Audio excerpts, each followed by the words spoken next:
PTV has recently announced that it will be making some changes to Melbourne's tram routes, and these are shaping up to be the biggest alterations to Melbourne's tram services so far in 2023.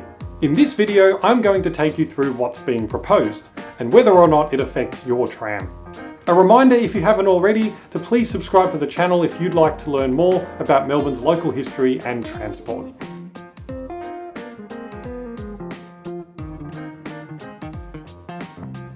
Let's start with the headline changes. If you're just interested in getting an overview of what's going on without going into the detail, then this 1 to 2 minutes is for you. There are 4 main things that are changing. Firstly, the weekend-only Route 3A service to St Kilda will be abolished and replaced with regular Route 3 trams along St Kilda Road. Secondly, the nighttime Route 5 shuttle to Malvern will swap places with the Route 64 at Brighton East. Thirdly, the City Circle tram will only operate clockwise instead of in both directions. And finally, most trams in the CBD will have a slight frequency increase on Fridays, running every 15 minutes instead of every 20 until about 10 PM. So that's what's happening in brief, but what does this actually look like on the ground? Let's go through each one in a little bit more detail. The first and most significant change is that the Route 3A will no longer operate. It's actually been a while since we've had any changes to tram route numbering. The last one was back in 2017 when the Route 58 was introduced on William Street to replace the Route 8 and Route 55. The Route 3 as we know it today was allocated to the line servicing Malvern East in November 1970.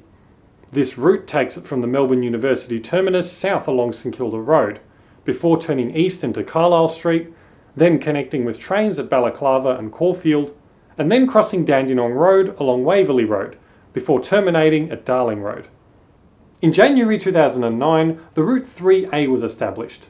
This replaces regular Route 3 services on Saturdays and Sundays, and goes a slightly different way. To account for increased passenger demand to St Kilda on weekends, the 3A diverges from the regular Route 3 at St Kilda Junction, and heads southwest along Fitzroy Street and the Esplanade, before looping back to continue along Carlisle Street and east towards Malvern East. Given that the 3A is almost 2 kilometres longer than the regular Route 3, it takes about 4 to 5 minutes longer to complete the entire route. And this is one of the reasons given by PTV for making this change.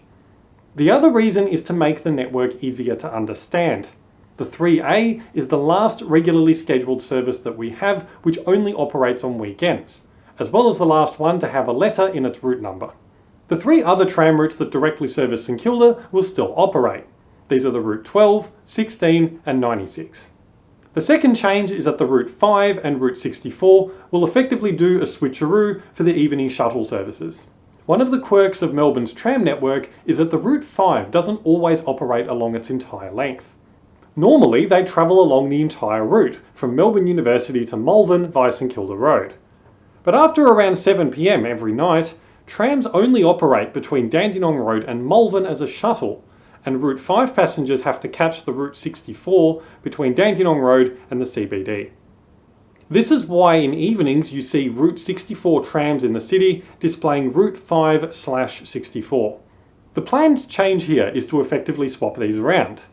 So instead of the Route 5 operating as a shuttle while the 64 runs along its entire route, the 64 will instead run as a shuttle between Dandenong Road and its terminus at Brighton East, while the Route 5 will operate on its entire route full-time.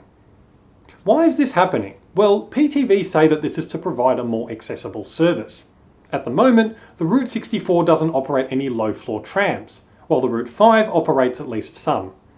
So at the moment, when the Route 5 evening shuttle operates, you can't actually get to it on the Route 64's high-floor trams if you need a low-floor tram to board.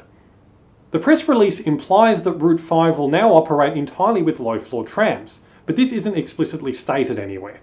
In any case, it's more than 0, so it's definitely an improvement from that perspective. The third proposed change is for the famous City Circle tram, which is also known by its official designation of Route 35. At the moment, it runs in 2 directions, clockwise and anti-clockwise. This can be pretty confusing, especially because since it was extended to Waterfront City in 2009, it no longer operates as a true circle. From the 30th of October 2023, it will only run clockwise. This effectively halves the frequency, because at the moment it runs every 15 minutes in both directions. So under the proposal to help compensate for this, the frequency will be increased slightly to every 12 minutes, but still only in one direction. PTV says it will help reduce tram congestion, but I'm not really sure where they mean because the City Circle doesn't operate on many busy tram corridors in the first place. I think it's also a safe bet to assume that this is at least partly being done because of the free tram zone. Now that all trams within the CBD are free of charge, the role of the City Circle tram has changed, and presumably now carries fewer people. If nothing else, this change will at least make things a little bit simpler. It might also be part of preparing for tram network changes for when the Metro tunnel opens. For example, no other tram operates all the way along Spring Street and Nicholson Street, and the City Circle is the only tram to operate on Latrobe Street other than the Route 30. This is probably why you tend to see more people waiting for trams in this part of the city than the southern sections. So if the City Circle is now only going to run in one direction, it might be time to start looking at changing or adding routes to help make up for these lost connections. The fourth and final change is also the smallest, but still worth mentioning. At the moment, many tram routes only operate every 20 minutes in the evenings. The proposed change here is to increase that frequency to every 15 minutes on Fridays until 10 PM on most CBD tram routes and one non-CBD route. These include the 1, 5, 6, 11, 12, 16, 58, 64, 67, 72, 86 and 109. The 78, one of two tram routes that doesn't operate through the CBD, will also have this change made. PTV say that the reason for this change is to improve access into the city for hospitality and entertainment to make it easier for people to get around. So that's a brief overview of the changes that are coming to Melbourne's tram network in October 2023. As I mentioned last time we were talking about Melbourne's tram network, this is one of a few recent minor tweaks. We haven't really had much significant change for quite a long time. But what I expect will happen soon, probably next year in 2024, is that we will start to see some of those big changes announced to be ready for when the Metro tunnel opens.